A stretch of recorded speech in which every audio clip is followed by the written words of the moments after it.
At Murattır'ın ilk bölümüne hoş geldiniz. At Murattır'ın ne olduğunu açıklamak için belki de önce At Murattır'ın ne olmadığını açıklamak gerekiyor.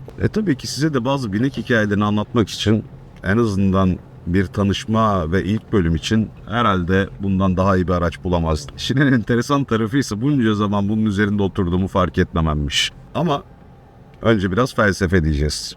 Kintsugi.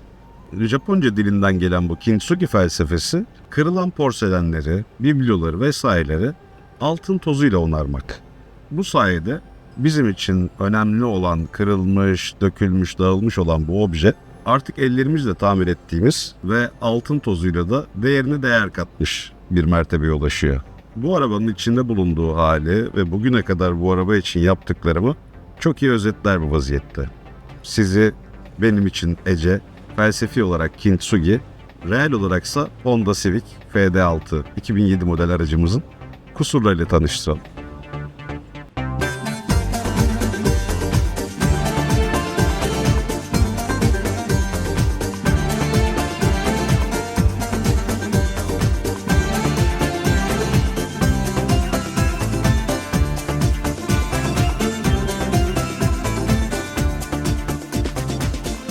Evet, sonunda durabileceğimiz bir yerde buluştuk.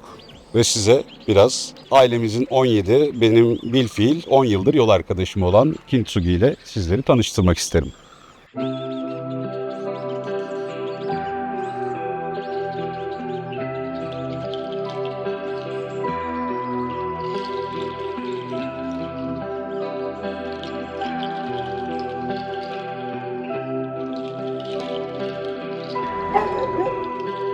Onlarca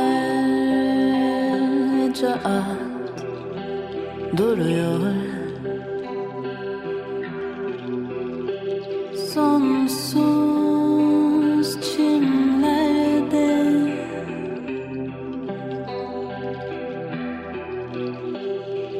Gün batışı yakın.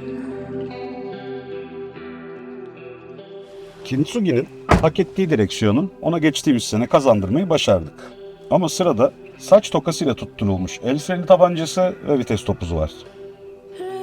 Bu ne bencillik ulan? Hani arka taraf diyecek olursanız arka tarafta bir şaft tüneli yok. 3 ortalama yetişkin sığar. Ama arkadaki yolcular bazen ihmal edilebilir. Bagaj incelemesi falan istiyorsanız başka kanallarda kesin onlardan vardır. Şimdi bir ufak vites yükseltelim. Bu 10 bölümde neler var hızlıca bir görelim. Kaç kişi geçti bu yoldan, kaç kişi yaptı bu seferi, kaç kişi geçti bu yoldan, kaç kişi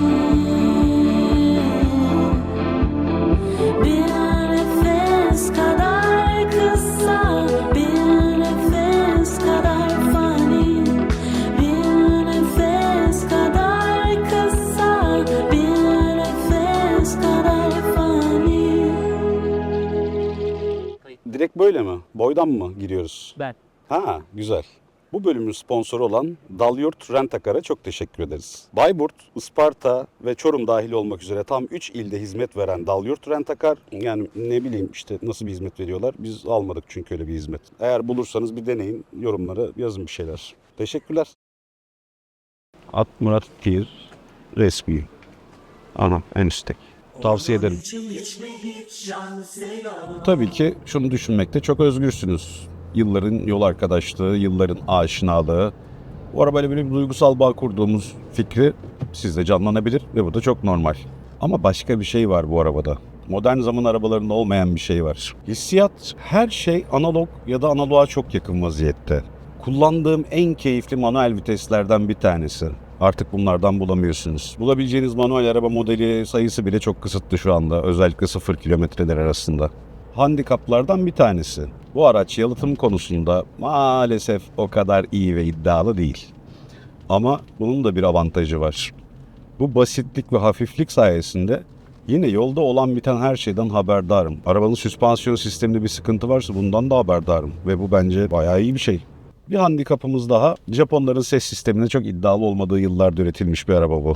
ve üzerine 18 yılda eklediğinizde tabii ki ses sisteminde bazı hatalar doğması kaçınılmaz.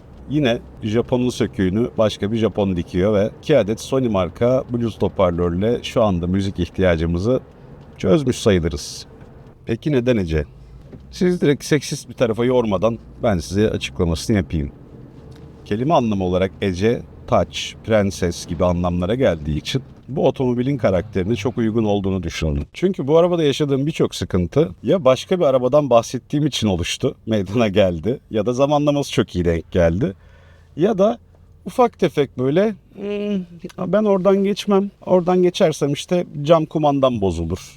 Şurada durursam işte vites topuzu 2'ye geçmez. Evet iyi bir şanzımanı var dedim ama şanzımanda da karşılaşabileceğiniz durum bazen geri vitese 1 ve 2'ye geçmekte bir güçlükle karşılaşabiliyorsunuz. Bunları bypasslamanın yöntemi de çok basit. Arabayı 3, 4, 5. viteslere takıyorsunuz ve daha sonra tekrar 1 veya geri vitesi deniyorsunuz. Bu maalesef kronik bir durum ve bunun bilinen bir çözümü ortada yok.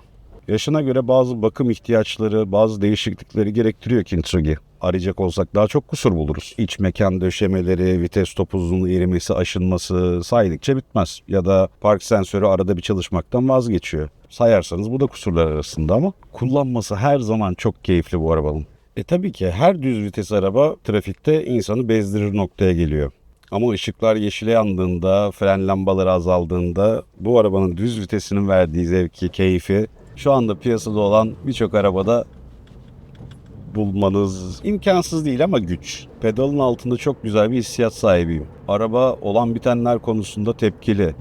Direksiyonu elektrik ve hidrolik sistemin karması. Yani ne tamamen elektrikli ne bütünüyle hidrolik. Elektrik desteğinin kolaylığı ve hidrolik sistemin tepkililiğini çok güzel yansıtan bir araba bence. Bence daha Kintsugi ile yolculuğumuz var. Kintsugi'nin hikayesinin nereye evrildiğini ya da evrileceğini At Murattır'ın bu sezonunda başka bir bölümde izleyebileceksiniz. Yani öyle umuyorum şu anda. Bu arada bir süreklilik hatası var farkındayım ama ilk elin günahı olmaz. İdare edeceksiniz bu seferlik. Anlayışınız için teşekkür ederim. At Murattır bir otomobil reklamcılığı formatı değil. Gerçek anlamda otomobil gazeteciliğinden bahsediyoruz. İyi müzik, iyi görüntü ve iyi kurguya inanıyoruz. Ve bize göre de herkese göre bir binek var. Araba almanın giderek zorlaştığı günümüzde sizin için de bu seçimi kolaylaştırmak isteriz. Herkese bizlerle beraber olduğu için teşekkür eder. Herkese iyi yolculuklar dileriz. Böyle ekip işlerine beraberce imza atma imkanını yeni doğuruyoruz. İzleyeceğiniz çoğu bölümü tek başıma çektiğim için bu bölümlerde kamera karşısında olamayacağım. Ama sizinle yan yana olacağız. İzleyince daha iyi anlaşılır bence. Abone olursanız yeni bölümleri bayağı kolay izleyeceğinizi biliyor musunuz? Üstelik bedavaya. Bir sonraki bölüme kadar yolunuz açık olsun, tekeriniz sağlam bassın. Görüşmek üzere.